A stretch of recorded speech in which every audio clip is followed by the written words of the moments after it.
If you've ever ended up being the one who plans, who researches, who handles it, and nobody actually sat down and voted on that, this one's for you. I just retired. I figured that meant I was finally done being that person. I was wrong. I went to Oregon to hike, see old friends, check off things off the list. Instead, I pet sat for a dog for 3 weeks and didn't commit to a single thing. And it was the first time in months I felt like myself again. Here's the thing nobody tells you about early retirement: the default duties. That part can wear you down before the actual freedom even starts. We just sold the house, so most of what we owned, said goodbye to our last senior dog. And then 3 weeks in, I was in somebody else's house on their couch with their dogs. And I finally got to exhale. Maybe for you, it wasn't retirement. Maybe it was a move, a new baby, taking care of a parent, a job change. Somewhere along the way, you became the one who plans because you were ready first, or you're good at it, or you didn't say no fast enough. For me, it was retirement. I didn't choose to become chief logistical officer of this transition. It just landed on me.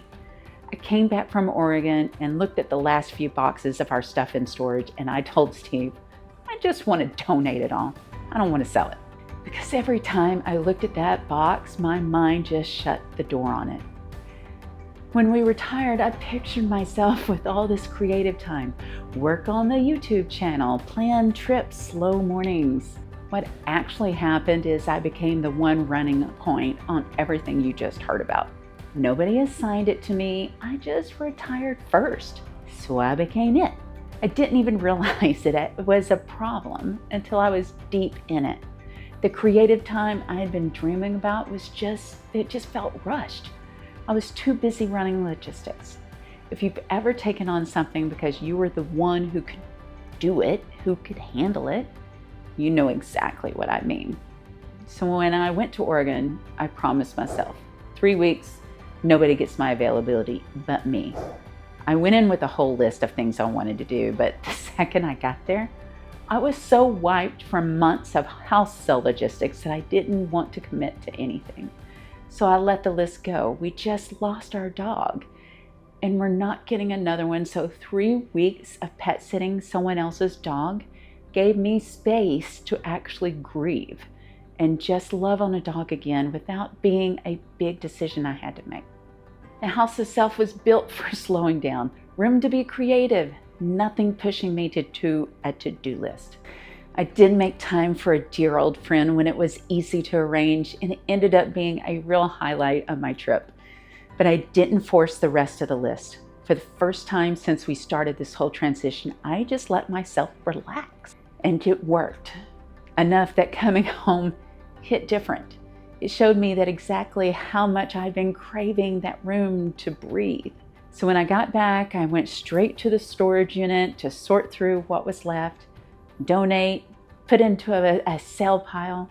Of course, donating is easy. Selling is where my brain doesn't want to work. Selling means research, listings, follow through. That's straight back into chief logistics officer mode, and I already know what that job cost me. I got burned out. So one small decision, donate or sell, turned into a much bigger decision. Can I donate the rest of it and just be done? And here's where I landed, at least for now. I chose protecting my creative time over checking that last box off the list. I told Steve I just needed help deciding what was truly worth my time to sell. And going forward, I'm trying to build in actual designated time for the mundane stuff, the CLO tasks, so that they stop bleeding into the hours I've set aside to be creative.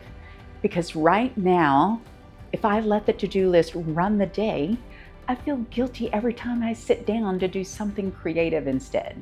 Whether keeping those two things separate actually sticks, ask me in a month. I thought retirement would feel like freedom automatically. It didn't, not until Oregon, when I actually owned my schedule instead of just having empty space on the calendar. Turns out those two things are completely different. And it wasn't a role I volunteered for either. I didn't sign up to be chief logistics officer. I just retired first.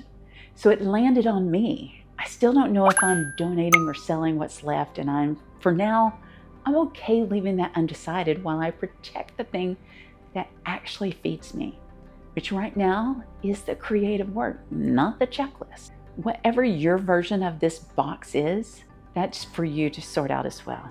I haven't got it figured out. This is the part of the journey nobody puts in the highlight reels about slow travel. Not the cruises, not the trailheads, just a woman and a box, and you can't even decide what to do with it.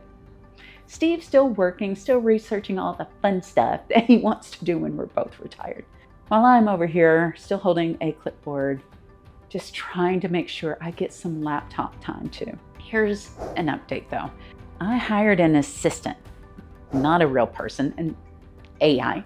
Now, I know how that sounds, don't judge me, but it's already taking some of those boring logistics off my plate. And next time, I'll show you exactly how and where it definitely helped. Whether the human job ever gets handed off to Steve someday, I still don't know. I gotta interview him first, but at least for now, I've got some backup. Which brings me back to you, because I bet money I'm not the only one carrying something nobody assigned. Tell me in the comments, if you've taken on a role in your relationship or your transition that nobody actually assigned you, what is it? And when did you realize it?